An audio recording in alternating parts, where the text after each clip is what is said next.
एक तरफ महादलितों के उत्थान और सुरक्षा के लिए नीतीश सरकार लगातार काम कर रही है, मगर बहुत ही अफसोस के साथ कहना पड़ रहा है कि बिहार के अरवल में एक महादलित मां बेटी को दबंगों ने जिंदा जला दिया और सरकार खामोश रह गई। यह कैसी बिहार की विडंबना है कि आज 21वीं सदी में भी यहाँ की आम जनता डर के साए में जी रही है। कल तक अपनी बिटिया रानी के हाथ पीले के सपने देखने वाली मां को क्या पता था कि एक दिन दबंगों का विरोध करना मां के मौत का कारण बन जाएगा। हम बात कर रहे हैं अरवल जिले परासी थाना क्षेत्र के चकिया गांव की, जहां सोमवार की देर रात दुष्कर्म करने की नीयत से घर में घुसे गांव के एक युवक के मंसूबे विफल हो जाने पर उसने पेट्रोल छिड़क कर घर में आग लगा दी। घर में आग लगाने से मां बेटी गंभीर रूप से झुलस गई। पीएमसीएच में इलाज के दरमियान मां की मौत हो गई। वहीं बेटी का पटना में इलाज चल रहा है और जिसकी तबीयत काफी गंभीर बताई जा रही है। चकिया गांव की सुमन देवी के पति शराब मामले में जेल में बंद हैं। मृतक के पति को जेल जाने के बाद आरोपी नंद महतो की उसकी दोस्त की बीवी पर बुरी नजर थी। वह लगातार उस पर यौन शोषण करने का प्रयास करता था। दुष्कर्म में विफल होने के बाद आरोपी ने घर में आग लगा दी। घटना के बाद तुरंत ही आरोपी को पुलिस ने गिरफ्तार कर लिया है। बिहार में दलित महादलितों की हिमायती करने वाली सूबे की सरकार आखिर इतना कुछ हो जाने के बाद भी चुप्पी साधे हुए है और इस पर कोई काम नहीं कर रही है। इस पर एनडीए नेता ने क्या कर दिया? वहीं सांसद प्रिंस राज नीतीश की सरकार पर जमकर बरसे और अविलंब थाना प्रभारी को निलंबित करने की मांग की और पीड़ित सरकार को हर संभव सहायता देने का वादा किया। वहीं सांसद प्रिंस राज ने पटना पीएमसीएच में बच्ची को भी जाकर देखा। अब ऐसे में बिहार के लोगों का मानना है कि बिहार में सरकार बदलने के साथ ही अपराध में काफी इजाफा हो गया है। अब देखने वाली बात यह है कि आखिर नीतीश सरकार इस तरह की घटना पर किस तरह से रोक लगाएगी या फिर कोई कारगर कदम जल्द ही उठाएगी। आम जनता सरकार से न्याय की उम्मीद लगाए हुए है।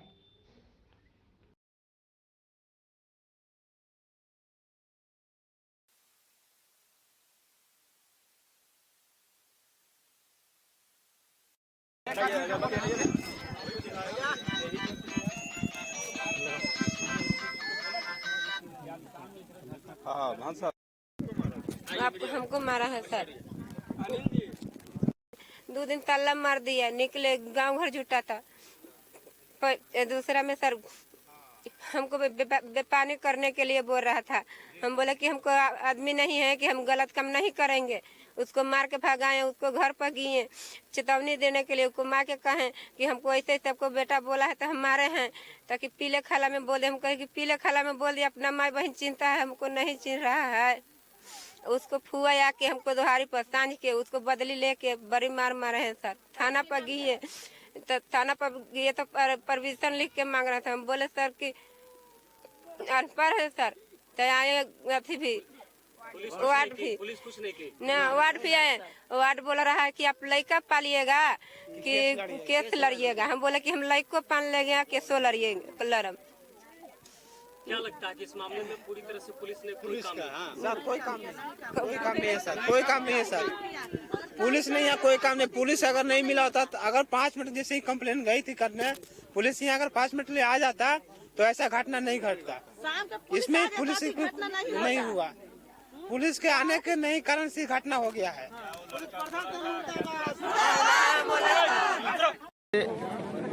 ये जंगल पार्ट 2 का सरकार आया है।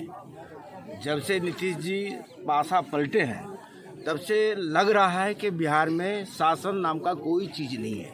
अपराधी बेलगाम हो चुका है और खासकर इस शासन में हम देख रहे हैं कि दलितों की हत्या, चाहे यहाँ की बात करें, दरभंगा की बात करें, हम लोग सब जगह गए, वहाँ पर खास करके दलितों में पासवान जाति के लोगों को खासकर टारगेट किया जा रहा है। ऐसा लगता है कहीं न कहीं यह साजिश है और जो दोषी व्यक्ति है उसको कड़ी से कड़ी सजा मिले, ये हम लोग चाहते हैं और मांग करते हैं। जो पीड़िता के परिवार हैं उनको घर से एक सरकारी नौकरी भी मिलनी चाहिए ताकि आने वाले समय में, और हम ये साथ साथ ये चाहेंगे कि जो इस सरकार है जिससे ये संभल नहीं रहा है, दारू दारू बोलता है, रोज दारू बंद हो जाए। पूरे बिहार में शराबबंदी फेलियोर है। ये शराबबंदी इसलिए फेलियोर है कि ये चारों तरफ से उनका जो हम लोग का सीमा है, कहीं चाहे वो बंगाल हो, यूपी हो, झारखंड हो, सारा नेपाल हो, ये तो पूरा घिरा हुआ है जहां से दारू सीधा आता है और संरक्षण में आता है पुलिस प्रशासन के। सबसे पहले हम आज दलित सेना की ओर से मांग करेंगे कि उचित मुआवजा दिया जाए और जो अभियुक्त की गिरफ्तारी हुई है उसके साथ साथ यहाँ के थाना प्रभारी पर 302 का मुकदमा चलाया जाए। निश्चित रूप से इसके हम मांग करेंगे सरकार से भी। अभी एसपी साहब से हमारे प्रिंस राज जी प्रदेश अध्यक्ष राष्ट्रीय लोक जनशक्ति पार्टी की बातें हुई है। एसपी साहब को सारी बातों से अवगत करा दिया गया है। हम लोगों ने अपनी मांगों से भी अवगत कराए हैं। हम लोग बिहार सरकार से भी इस पर लड़ाई लड़ने जा रहे हैं और हमारे राष्ट्रीय अध्यक्ष आदरणीय पशुपति कुमार पारस जी के नेतृत्व में उन्होंने कल ही इस घटना के ऊपर दुख व्यक्त किया है और मांग भी किया है उन्होंने कि सरकार को इस पर इस्तीफा देना चाहिए और नहीं तो आप इस पर कार्रवाई करें जहां भी बिहार में अत्याचार हो रहा है। घनश्याम कुमार दाहा, प्रधान महासचिव, दलित सेना। तो आप देखते हैं क्या लगता है जिस तरह के हालात बिहार में नीतीश कुमार कर रहे, सुशासन की सरकार है और एक दलित परिवार के साथ इस तरह की दमनता हो रही है। देखिए, एक तरफ तो हमारे सुशासन बाबू कहते हैं कि बिहार में बाहर है, उनके कार्यकर्ता हमेशा ये लगाते हैं बिहार में कि बिहार में बाहर है क्योंकि नीतीश कुमार है। मेरा ये मानना अब हो गया कि बिहार में अपराध का बाहर है क्योंकि चाचा भतीजे की सरकार है। क्योंकि एक तरफ वो कहते हैं बेटियों को आगे बढ़ाने का काम करते हैं, उनके लिए पोशाक योजना, साइकिल योजना, या महिला को बोलते हैं कि हम बहुत आगे किए हैं।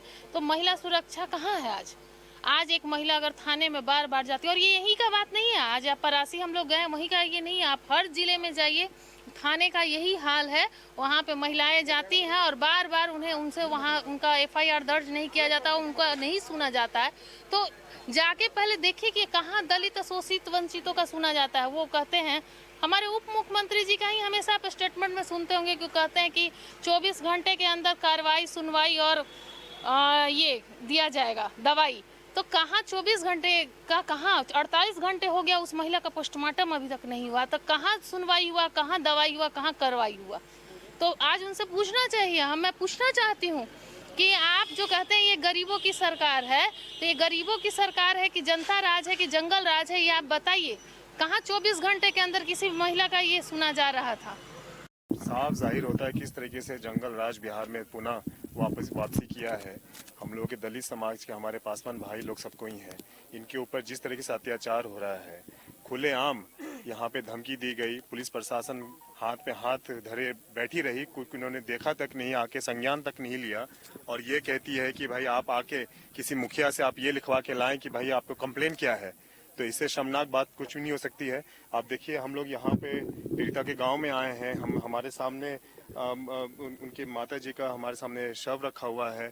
उनकी बिटिया जो है वो वहाँ पर अस्पताल में अपने PMCH में ज़िंदगी से जूझ रही है। इनके पति देव जो हैं वो जेल में वो बंद है, शराबबंदी के कानून की वजह से जेल में बंद है। और यहाँ ग्रामीणों को कहा, इनके द्वारा बताया गया है कि वो जो उनको जो जेल में डाला गया है, इसी तरीके से जिस आदमी ने ये घटना किया है उसी आदमी ने साजिश के तहत उसको जेल में डाला। एक तरह शराबबंदी जिस तरीके से ये फ्लॉप हो चुकी है, अब इसके वजह से एक मर्द घर में कमाने वाला वो भी जेल में है। तो ये सुरक्षा परिवार का किस तरीके से हो, और जो कमाने वाला होता है जब वही जेल में रहेगा तो फिर परिवार में कमाएगा कौन? उसका परिणाम आज हम सबों के सामने है कि जिस तरीके से गरीब में एक पासवान, एक दलित जिसका कोई सहारा नहीं, एक सहारा वो भी जेल में। तो इस तरीके के कुशासन हम लोग बिहार में देखने को हम लोगों को मिल रहा है।